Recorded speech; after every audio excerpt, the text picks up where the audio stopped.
Morning students, this is my fourth lecture on continuity. In this lecture we will see the continuity of composite function.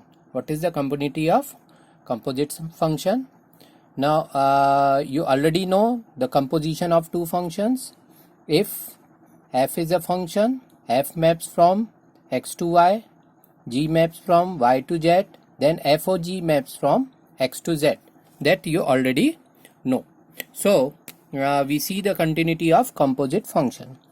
So suppose let f and g be two real valued functions such that f of g is defined at C. f of g is defined at C. If g is continuous at C, if g is continuous at C and f is continuous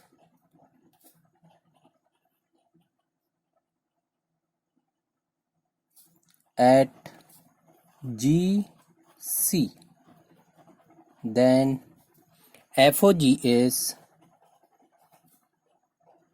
continuous at x equals to c. अब देखो इसका meaning क्या होता है. देखो F o g सी अगर हमको निकालना है तो हम क्या लिखते हैं, f of g c. F of g c, तो यहाँ पे f of g c, f o g c पे कंटिन्यूस होगा अगर एफ जी सी पे कंटिन्यूस हो और जी सी पे कंटिन्यूस हो. ठीक है.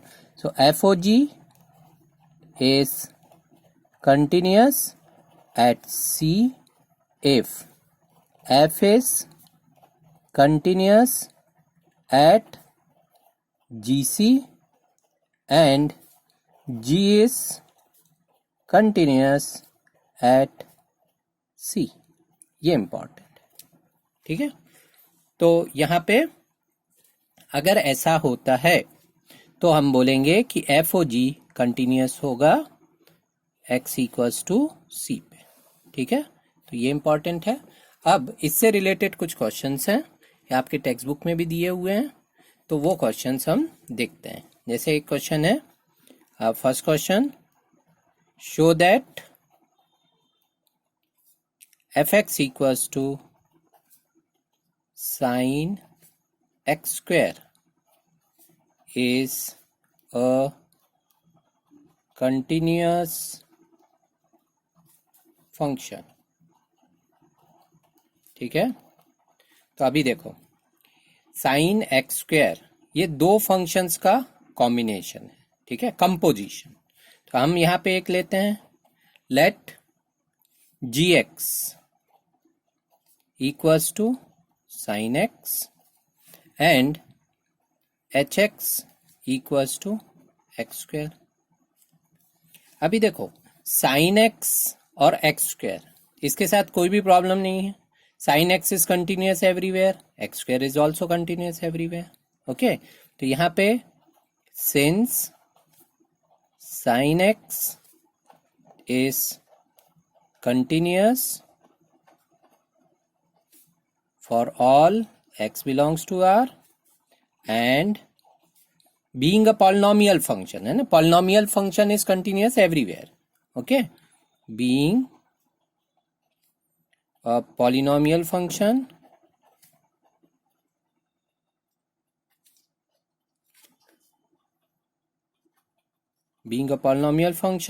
hx equals to x square is continuous for all x belongs to R.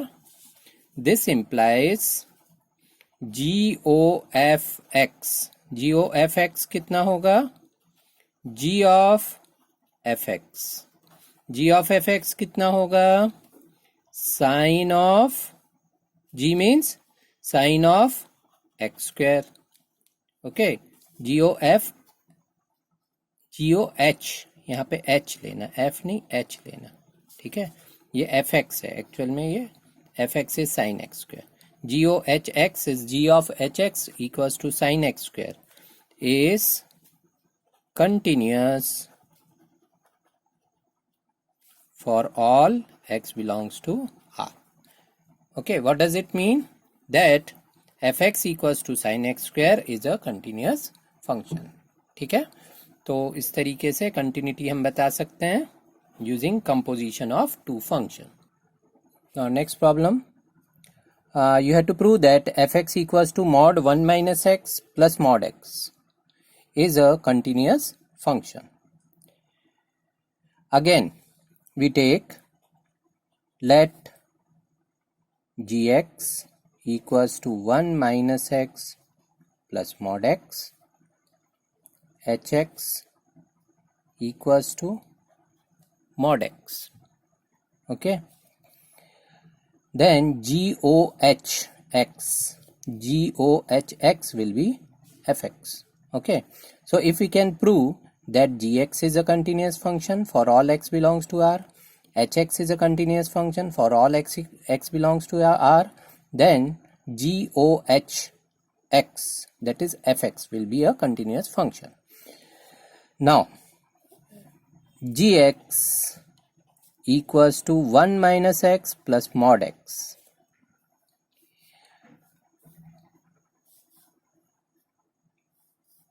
Is a continuous function since 1 minus x is a polynomial function which is continuous for all x belongs to R, and mod x is a modulus function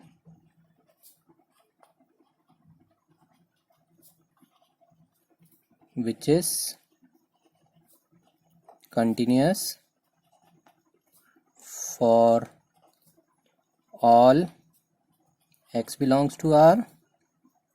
Thus, sum of two continuous function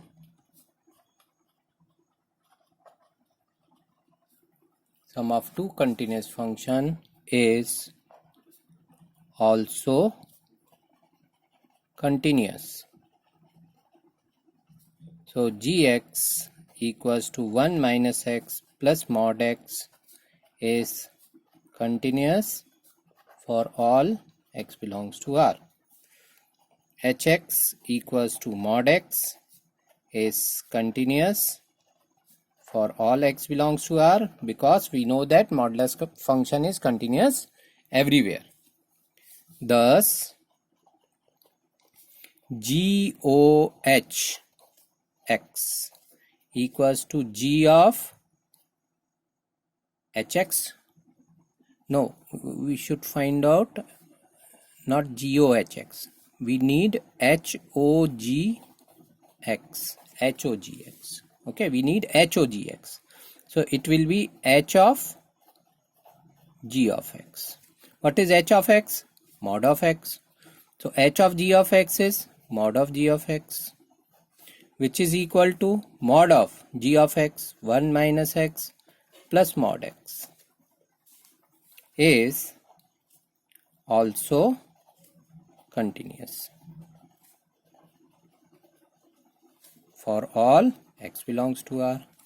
Thus fx equals to mod of 1 minus x plus mod x is continuous for all x belongs to r।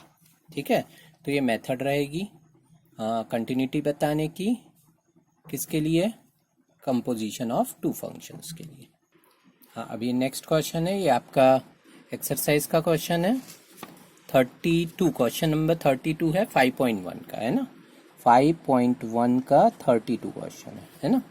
Show that f x equals to mod of cos x is a continuous function. So again this is a composition of two functions. हमने एक ले लिया g x, let g x equals to cos x and h x equals to mod x. Okay, we know that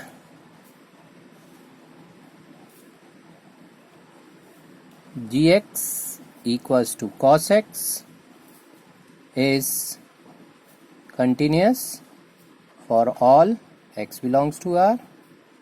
hx equals to mod cos x is continuous for all x belongs to r. This implies HOG x equals to h of gx. h of gx means in place of x you write gx. It is mod of gx, and mod of gx means mod of cos x. Okay, because gx is cos x. So is HOGX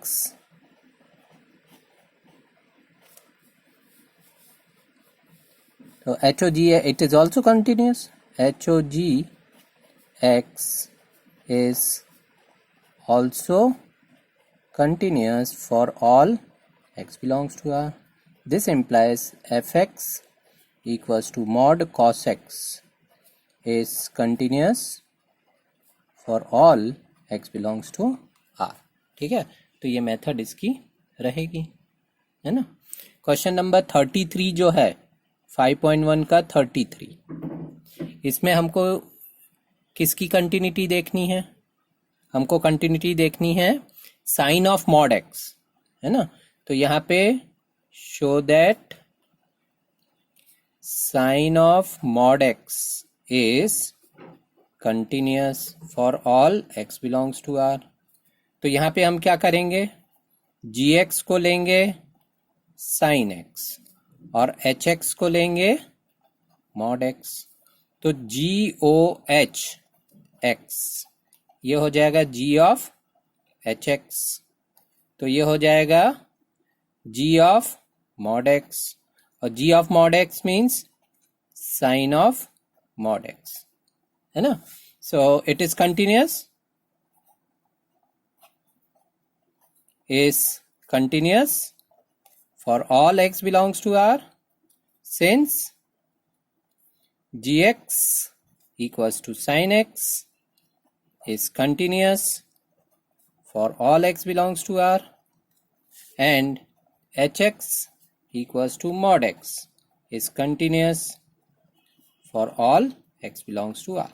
So this implies GOHX means sin of mod x is continuous for all x belongs to R. ठीक है, तो ये method रहेगी इसकी। हाँ, ये next question है 34th question 5.1 का, find all points of discontinuity of f x equals to mod x minus mod x plus 1। ठीक है, सिंपल है problem. We know that mod x is continuous for all x belongs to R. See, modulus function is continuous everywhere, constant function is continuous everywhere, polynomial function is continuous everywhere। ये कुछ बातें हैं जो याद रखनी है हमको। sin x, cos x, they are continuous everywhere, okay। tan x and cot x, they are also continuous but in their respective domain, okay। So we can use them, these results directly, okay। So here fx equals to mod x. So mod x is continuous for all x belongs to R. Mod x plus 1 is continuous for all x belongs to R. अब इसको मान लो हमने hx ले लिया, H x और इसको ले लिया g x. Okay, we know that if hx is a continuous function, gx is a continuous function, then hx minus gx is also continuous function. Okay, by algebra of continuous function. Okay, so by algebra of continuous function, hx minus gx is continuous for all x belongs to R. Actual में H x minus g x continuous रहता है कौन से points पे, जो इन दोनों के intersection points पे, जहां ये कंटिन्यूस है और ये कंटिन्यूस है, तो इन दोनों में जो इंटरसेक्शन है उस पे H x minus g x continuous रहता है. पर ये भी आर पे कंटिन्यूस है, ये भी आर पे कंटिन्यूस है, तो h x minus g x is continuous for all x belongs to R. So mod x minus mod x plus 1 is continuous for all x belongs to R. ठीक है, simple है question. तो ये हो गया तुम्हारा 34th क्वेश्चन, टेक्स्ट बुक का है 5.1 का. देखो ये जो क्वेश्चन है 25th question. Examine the continuity of f where f x is sine x minus cos x, x not equal to 0, -1 x equal to 0. देखो इस टाइप के जो क्वेश्चंस हैं, है ना, ये क्वेश्चन है examine the continuity of F. तो कंटिन्यूटी ऑफ एफ की जब वो बात कर रहा है तो उसने ये नहीं बोला है at which point you have to examine the continuity of f. ठीक है, तो जब भी इस तरीके का क्वेश्चन आता है examine the continuity of f, ठीक है, तो इस क्वेश्चन में जहां पे पॉइंट नहीं दिया है कि कौन से पॉइंट पे कंटिन्यूस चेक करना है या कंटिन्यूटी चेक करना है, तो हमको एफ की कंटिन्यूटी इसके डोमेन पे चेक करनी पड़ती है. अब डोमेन में यहाँ पे देखो एफ एक्स जो है, f x is defined for all real numbers. देखो एक्स नॉट इक्वल टू 0 के लिए ये sign x minus cos x है, तो एक्स नॉट इक्वल टू 0 में कौन से नंबर्स आ गए, पूरे पॉजिटिव रियल नंबर्स आ गए, निगेटिव रियल नंबर्स आ गए, और एक्स इक्वल टू 0 के लिए ये -1 है. Means domain of f x, yeah domain of f equals to R. तो हमको इस पूरे आर पे इसको चेक करना है. ठीक है, तो जब हम आर पे चेक करते हैं तो थोड़ी सी हमारी मेथड बदल जाती है. ठीक है, तो आर पे हम चेक करते हैं तो आर को हम 2 पार्ट में डिवाइड करते हैं. यहां भी ये 2 ही पार्ट में डिवाइडेड है. ठीक है, यहां पे हम क्या लेते हैं, f x equals to sine x minus cos x. ठीक है, f x equals to sine x minus cos x, x not equal to 0. ठीक है, यहां पे हम f x is continuous for all x belongs to R and x not equal to 0. Since sin x and cos x are continuous for all x belongs to R. Okay, if sin x and cos x are continuous for all x belongs to R, this implies sin x minus cos x is continuous for all x belongs to R and x not equal to 0. तो इससे क्या हो गया कि हमारा जो function है for all x not equal to 0 के लिए कंटिन्यूस प्रूव हो गया. अब हमको x इक्वल टू 0 पे भी इसको चेक करना है. ठीक है, तो 0 पे कंटिन्यूटी चेक करनी है, एट x इक्वल टू 0 इस पे कंटिन्यूटी चेक करनी. तो कंटिन्यूटी एट अ पॉइंट है ना, कंटिन्यूटी एट अ पॉइंट कैसे चेक करते हैं, if limit of function limit x approaches to 0 f x, ये हम निकालते हैं, और ये लिमिट अगर f0 के इक्वल आ गई तो फंक्शन 0 पे क्या हो जाएगा, कंटिन्यूस हो जाएगा, और ये 0 पे कंटिन्यूस हो जाएगा और नॉट इक्वल टू 0 पे कंटिन्यूस है ही, तो ये ओवरऑल पूरा कंटिन्यूस फंक्शन हो जाएगा इन इट्स डोमेन. ठीक है, तो ये तरीका रहेगा।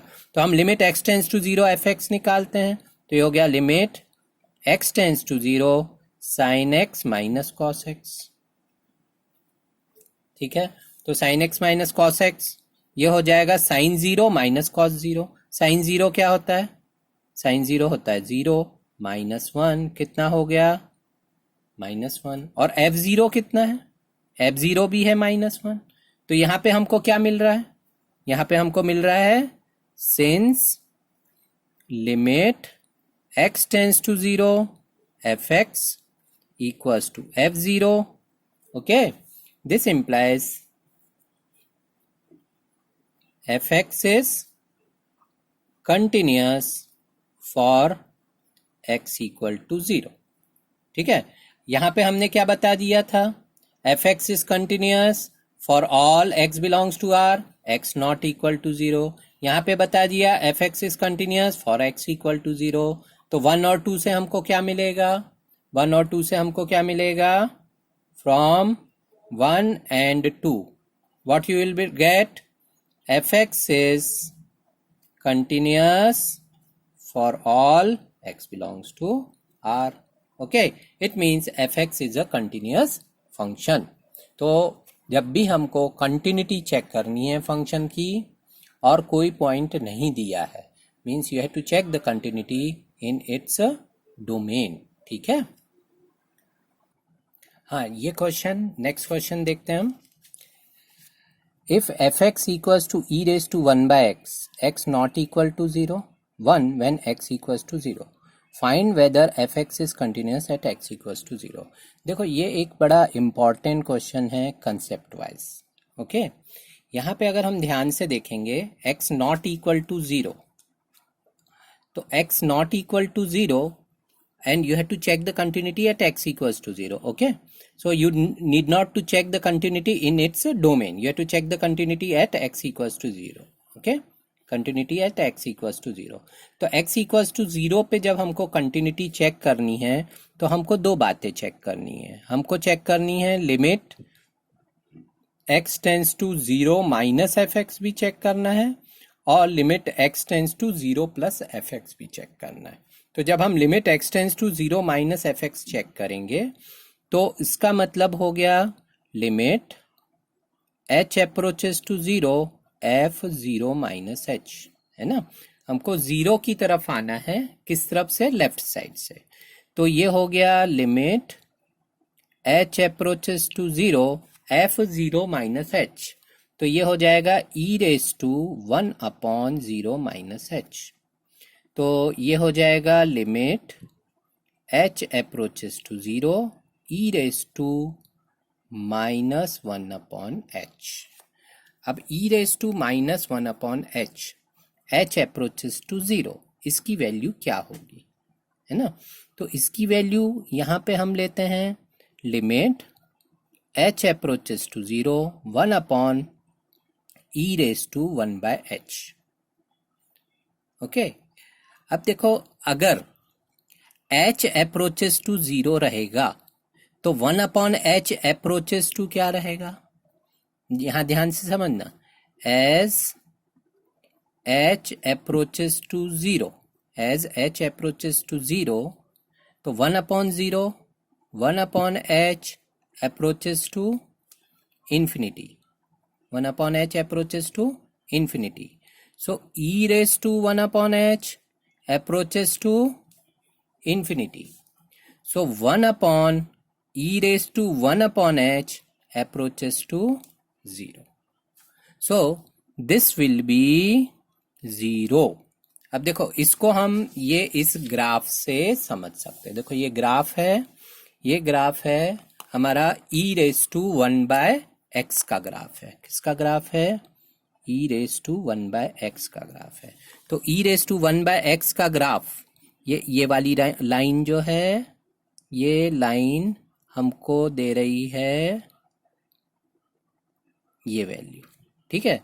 तो यहाँ पे हम क्या कर रहे हैं? We are approaching to 0 from left, we are approaching to 0 from left. तो देखो e raise to 1 by x, we are approaching to 0 from left, Okay, x approaches to 0 from left, then e raised to 1 by x approaches to 0. तो इसलिए देखोगे ये जो left hand limit I, limit x approaches to 0 from left, e raised to 1 by x की जो left hand limit है वो कितनी आ गई, 0 आ गई. ठीक है, पर वही इसकी जो राइट हैंड लिमिट रहेगी, हम जैसे जैसे 0 की तरफ आएंगे, किस तरफ से, राइट साइड से. तो 0 की तरफ राइट साइड से आएंगे तो 1/0 क्या होता है, इन्फिनिटी. तो हम e रेस टू इन्फिनिटी की तरफ जाएंगे, और e raise to infinity means हम इन्फिनिटी की तरफ जाएंगे.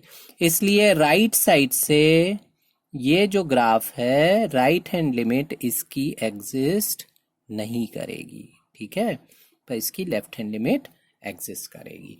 तो ये जो ग्राफ है e raise to 1 by x, तुम यहां से बोल सकते हो limit x approaches to 0 from left, e raised to 1 by x will become 0, and limit x approaches to 0 from right, e raised to 1 by x approaches to infinity. Okay, so this limit is infinity.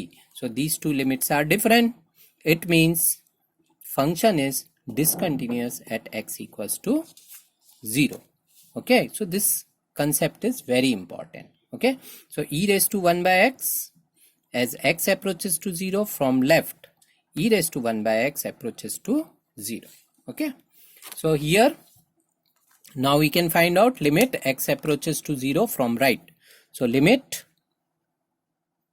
x approaches to 0 from right, fx is limit h approaches to 0, f0 plus h, and which is limit h approaches to 0, e raised to 1/0 plus h.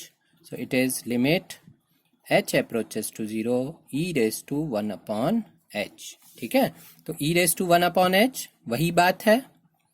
बात क्या है, e raised to 1/h as h approaches to 0, e raised to 1/h approaches to infinity.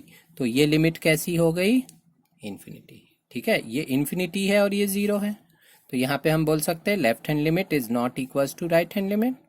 Okay, so this implies f x is actually ये infinity, या हम ये भी बोल सकते हैं limit does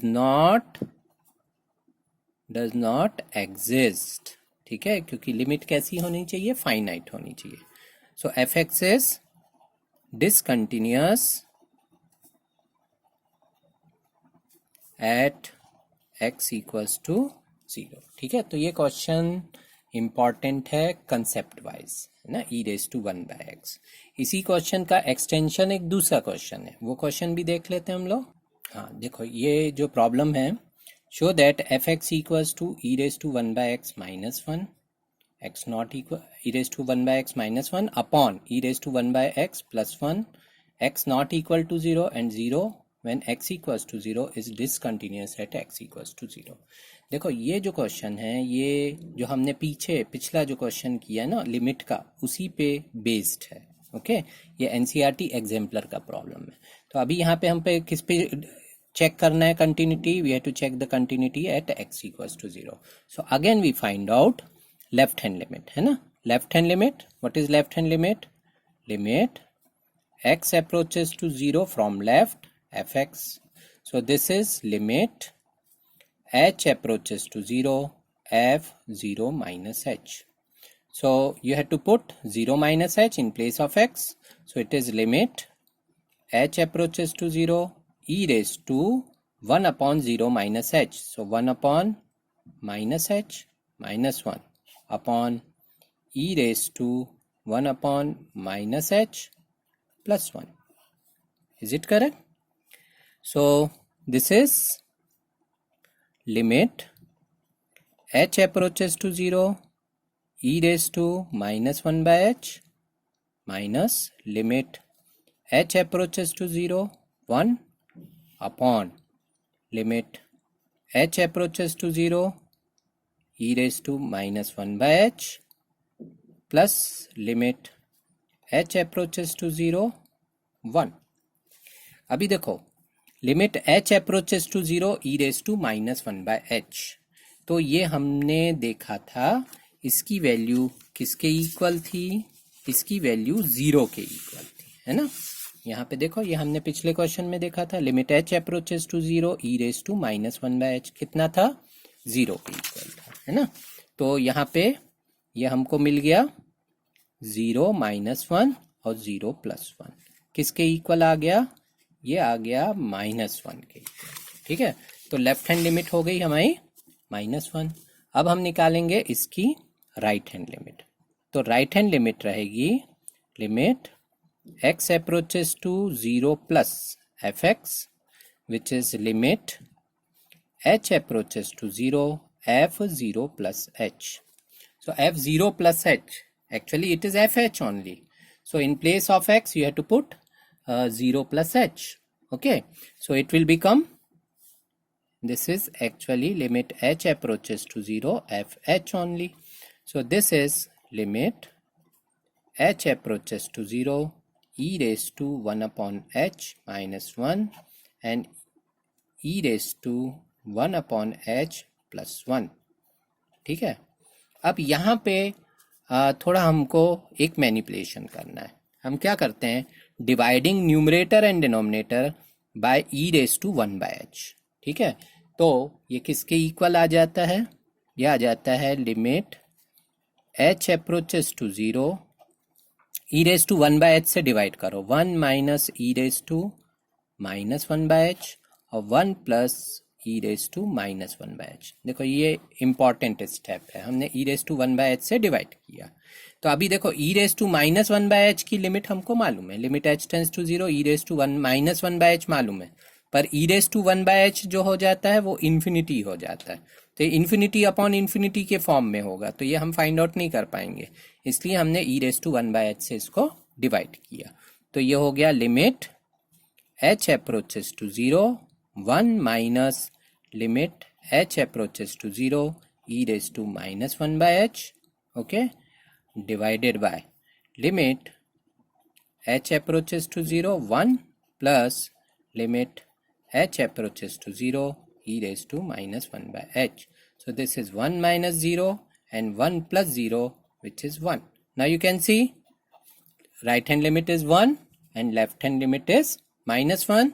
So since left hand limit is not equals to right hand limit, this implies fx is discontinuous at x equals to 0. ठीक है, ये बहुत इंपॉर्टेंट क्वेश्चन है कंसेप्ट वाइज, और थोड़ा इसको हमको याद रखना है कि कैसे किया जाता है, एनसीईआरटी एग्जाम्पलर का प्रॉब्लम है। हाँ देखो ये नेक्स्ट क्वेश्चन है, ये नेक्स्ट क्वेश्चन भी एनसीईआरटी एग्जाम्पलर का प्रॉब्लम है। देखिए आप लोगों को एनसीईआरटी एग्जाम्पलर खरीदनी है और एनसीईआरटी एग्जाम्पलर सॉल्व भी करनी है, ये ख्याल रखिए, अभी से इसको खरीद के रख लेना है। ये बुक है NCERT exemplar, mathematics exemplar problems class 12, ये हमको खरीद के रखनी है। Mathematics exemplar problems class 12 NCERT की है, और इसके जो क्वेश्चंस हैं ये बहुत इंपॉर्टेंट क्वेश्चंस हैं जेई में, और आपके एनुअल एग्ज़ाम में भी इससे रिलेटेड क्वेश्चंस आते हैं। ठीक है, तो इसके क्वेश्चंस आपको सॉल्व करने हैं, ये ख्याल रखिए, इसके जो क्वेश्चंस हैं बहुत इंपॉर्टेंट क्वेश्चंस रहते हैं। तो इसमें से हमने बहुत से क्वेश्चंस लिए हैं सॉल्व करने के लिए, आपको भी इसको सॉल्व करना है। ओके, तो ये वाला क्वेश्चंस अभी हम देखते हैं। ओके, तो अभी नेक्स्ट क्वेश्चन जो हमने सेलेक्ट किया इसमें से, find all points of discontinuity of function f t equals to 1 upon t square plus t minus 2 where t is 1 upon x minus 1. Now it is clear from here that since t equals to 1 upon x minus 1, okay, so if you put x equals to 1, t will be not defined. Okay, so we should not take x equals to 1. So x equals to 1 is one of the point of discontinuity. Okay, so t is not defined for x equals to 1 implies fx is discontinuous at x equals to 1। तो ये एक point हमको मिल गया, ठीक है। अब हम देखते हैं एफ टी। तो एफ टी ये है 1/t² प्लस टी माइनस 2। इसको हम लिख सकते हैं 1/t², 2t minus T minus 2, 1/t